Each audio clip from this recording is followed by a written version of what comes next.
के मोय सिलास मुंडा रोरमन के बीच में मोर यूट्यूब चैनल नहीं क्या हो सादरी मसीह वचन और मैं परमेश्वर कर वचन के सादरी में कहे जात हो और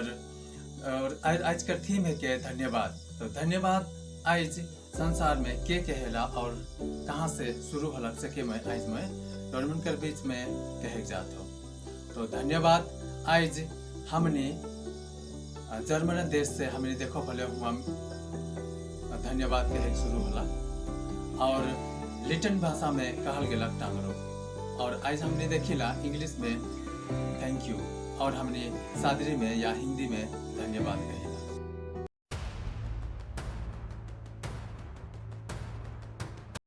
तो आवा आज हम परमेश्वर कर वचन से हम देखो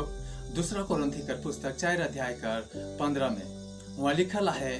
काले की सब वस्तु मन तोहनी कर हेके और सहले अनुग्रह बहुते बेसी होई के परमेश्वर कर महिमा कर लागिन धन्यवाद भी बढ़ावा। तो परमेश्वर कर वचन कहेला कि सब वस्तु हमिन कर लागिन हेके सहले परमेश्वर के धन्यवाद कहो और उकर अनुग्रह हमिन कर लागिन हेके से चलते हमने परमेश्वर के धन्यवाद कहो और हमिन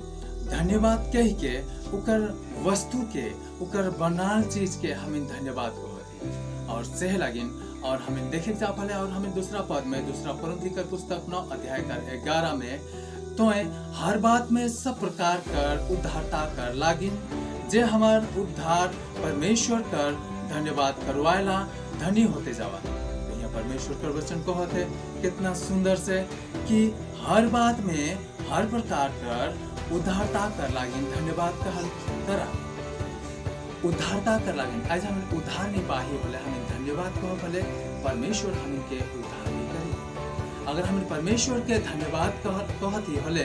हमें के धनी भी बनाई काले की परमेश्वर को आज हमें कर जीवन से हमें कर बात से धन्यवाद चाहेला से लागिन हमें परमेश्वर के धन्यवाद कहो। और हमें दूसरा वचन के देखो भले भजन संहिता कर पुस्तक 95:23 के देखो भले हमें के धन्यवाद कहते हुए उकर हेदना आवा और भजन गाते गाते उकर जय जयकार करा काले की यहोवा महान ईश्वर और सब देवता मन कर ऊपरे महान राजा है के काले धन्यवाद को अपन काले की हमें कर ईश्वर को महान राजा है के सब देवता कर ऊपरे वो महान राजा है के से चलते हमने परमेश्वर के धन्यवाद करो और परमेश्वर के धन्यवाद नहीं कह के का कोनो हम कर उपाय है न के से चलते आज हमें परमेश्वर के धन्यवाद के लिए जाने पड़ी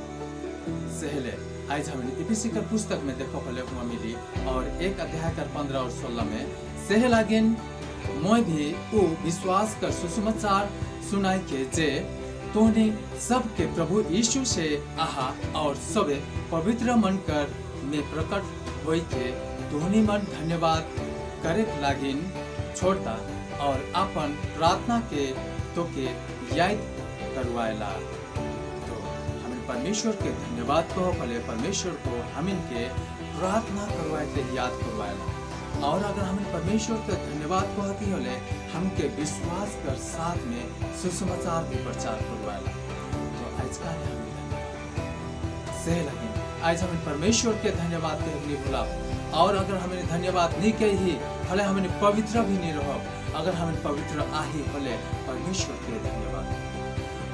हमें परमेश्वर के धन्यवाद को होती होले हमें के अपन हृदय हमें आत्मा में पवित्र बना देला परमेश्वर को उसने आज हमें अगर और दूसरा पद के देखो फले पहला थिस्सलुनी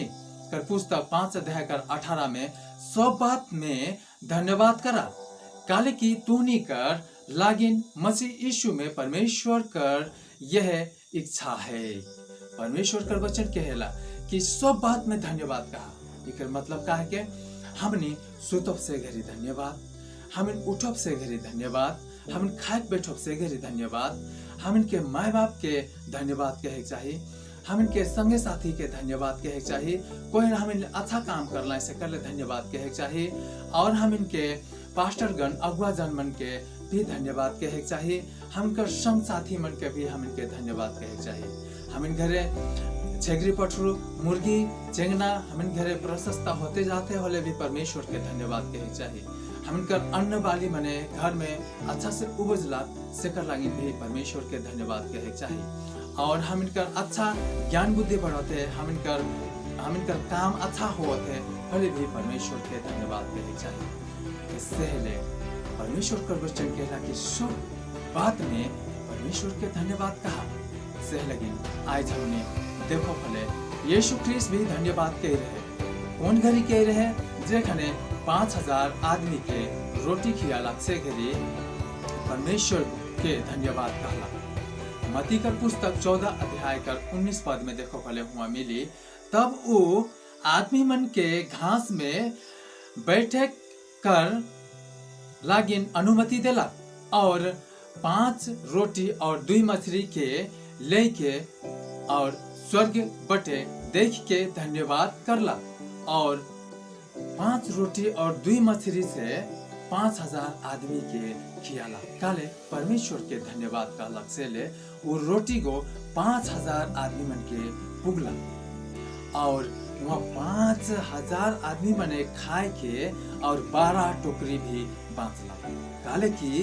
परमेश्वर के वो रोटी कर लागिन यीशु ख्रीस्त को धन्यवाद कहला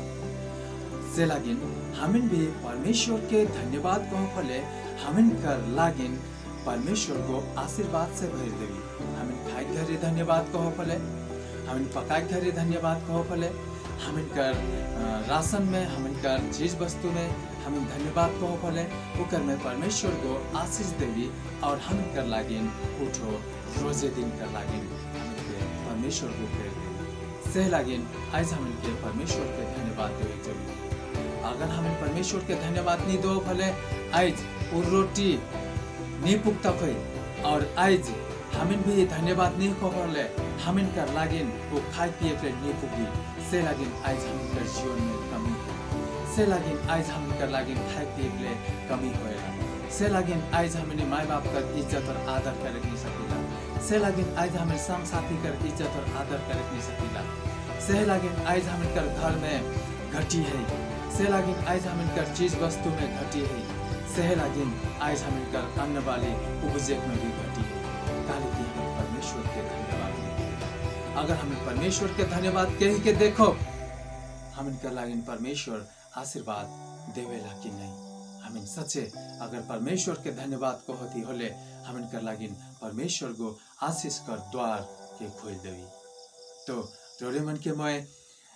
इस सादरी मच्छी वचन से धन्यवाद कर वचन मैं इतने कह चाहूँ ना। और इस समय मैं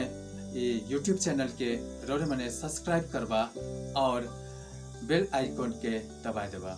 जय मसीह।